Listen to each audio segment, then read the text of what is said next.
যে বিদেশ থেকে ডিক্টেট করা হতো, পরামর্শ গ্রহণ করা হতো কিভাবে এখানে রায় প্রদান করা হবে, কিভাবে সাক্ষ্য গ্রহণ করা হবে। আমরা আশা করছি যে আর খুব বেশি সাক্ষ্যর দরকার হবে না। নাহিদ ইসলাম আগামীকালকে সাক্ষ্য প্রদানের কথা আছে। মাহমুদুর রহমান সাহেব সাক্ষ্য প্রদান করছেন। তিনি এই মামলার 46তম সাক্ষী। আর সাক্ষ্য গ্রহণ অসমাপ্ত আছে। আজকে অর্ধেকটা সময় ধরে তিনি সাক্ষ্য প্রদান করেছেন। দিনের বাকি সময়টাও সাক্ষ্য প্রদান তিনি করবেন এবং এরপরে তার জেরা অনুষ্ঠিত হবে। মাহমুদুর রহমান সাহেব বাংলাদেশে বিগত সরকারের যে ফ্যাসিস্ট সরকার ছিল সেই সরকারের উত্থান, সেই সরকার কিভাবে বাংলাদেশের বিরোধী দল, বিরোধী মতকে দমন করতেন, কিভাবে বাংলাদেশের একটা গণতান্ত্রিক পদ্ধতির সরকারটাকে পরিবর্তিত করে কিভাবে ফ্যাসিজম কায়েম করা হয়েছিল সেই প্রসঙ্গে তিনি সাক্ষী ইতিমধ্যে দিয়েছেন। তিনি আরো সাক্ষ্য দিয়েছেন যে এই আন্তর্জাতিক অপরাধ ট্রাইব্যুনালকে সেই সময়ের সরকার কিভাবে তাদের স্বৈর শাসনকে নিরাপত্তা দেওয়ার জন্য, স্বৈর শাসনের হাতকে শক্তিশালী করার জন্য ব্যবহার করা হয়েছিল, কিভাবে বিচার প্রক্রিয়াটাকে একটা তামাশায় পরিণত করা হয়েছিল। এইসব প্রসঙ্গে তিনি সাক্ষ্য প্রদান করেছেন ইতিমধ্যে এবং বাকি অংশগুলো তিনি আজকে বলবেন। তিনি 46তম সাক্ষী। তার সাক্ষ্য গ্রহণ শেষ হওয়ার পরে আমরা আশা করছি আর দুই একজন সাক্ষ্য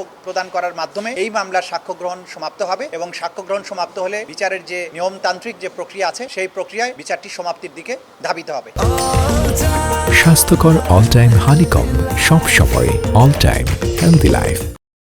আপনারা সবাই জানেন যে তিনি আসলে পটভূমির ব্যাপারে সাক্ষ্য দেবেন। সেই জন্য বিগত সরকার প্রথম থেকে কিভাবে ক্রমান্বয়ে একটা ফ্যাসিস্ট হয়েছে সেই সব বিষয় কিন্তু তিনি বলবেন। আজকে আংশিক বলেছেন এখন পর্যন্ত। বিডিআর হত্যাকাণ্ড, শাপলা চত্বর হত্যাকাণ্ড এবং বিচার ব্যবস্থাকে ধ্বংস করা, এই কয়েকটা উল্লেখযোগ্য বিষয় বলেছেন। হিটলার যেভাবে দমন করতেন প্রতিপক্ষকে, এই সরকার যে আগের সরকার যেভাবে প্রতিপক্ষকে দমন করতেন, হিটলারের মতো সামঞ্জস্যতা আছে, সেগুলো তিনি বলছেন।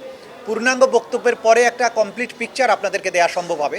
শেষ সময় বিশেষভাবে তিনি যেটা বলেছেন যে আদালত ব্যবস্থাগুলো যে তার ইশারায় চলতো এবং আদালতগুলো যে তাদের কৃতদাসের ভূমিকায় অবতীর্ণ হয়েছিল সেই বিষয়গুলো কিন্তু তিনি বলার চেষ্টা করেছেন। বিগত সময়ে স্কাইপ কেলেঙ্কারির কথা তিনি বলেছেন যে বিদেশ থেকে ডিক্টেট করা হতো, পরামর্শ গ্রহণ করা হতো কিভাবে এখানে রায় প্রদান করা হবে, কিভাবে সাক্ষ্য গ্রহণ করা হবে, প্রসিকিউশনের সাথে জাজদের যে অনৈতিক আতাত, সেই প্রসঙ্গগুলো এখানে উঠেছে।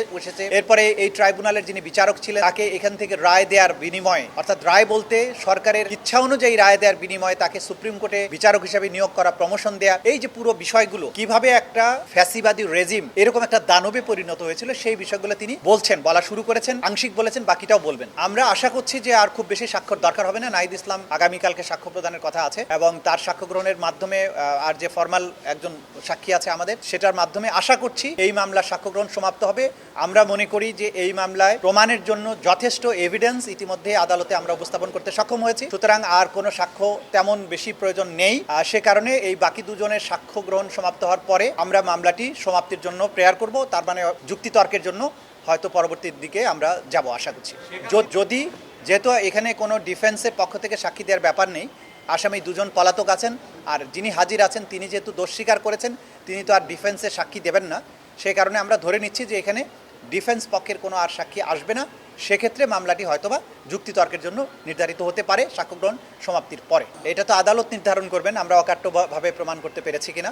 আমাদের দিক থেকে আমরা যথেষ্ট মনে করছি, বাকিটা তো আদালত নির্ধারণ করবেন এবং আদালত নির্ধারণ করে অ্যানালাইসিস করে তার বিচারে যদি মনে হয় যে যথেষ্ট সাক্ষ্য, অকাট্য সাক্ষ্য উপস্থাপন করা সম্ভব হয়েছে, তাহলে সেই অনুযায়ী তিনি বিচারিক পরবর্তী প্রক্রিয়ার দিকে যাবেন। আমাদের দিক থেকে আমরা মনে করছি যে যথেষ্ট শক্তিশালী অকাট্য সাক্ষ্য প্রমাণ ইতিমধ্যেই আদালতে উপস্থাপিত হয়েছে। কিভাবে প্রতিরক্ষা ব্যবস্থাকে ধ্বংস করার সূচনা করা হয়েছিল পিলখানা কার্নেজের মাধ্যমে, সেগুলো তিনি বলেছেন। তারপরে বিচার ব্যবস্থাকে নিয়ন্ত্রণ করেছেন। উনি বাকি বিষয়গুলো বলবেন, যেগুলো ভবিষ্যতে বলবেন সেগুলোর ব্যাপারে আমি আর কমেন্ট করতে চাই না।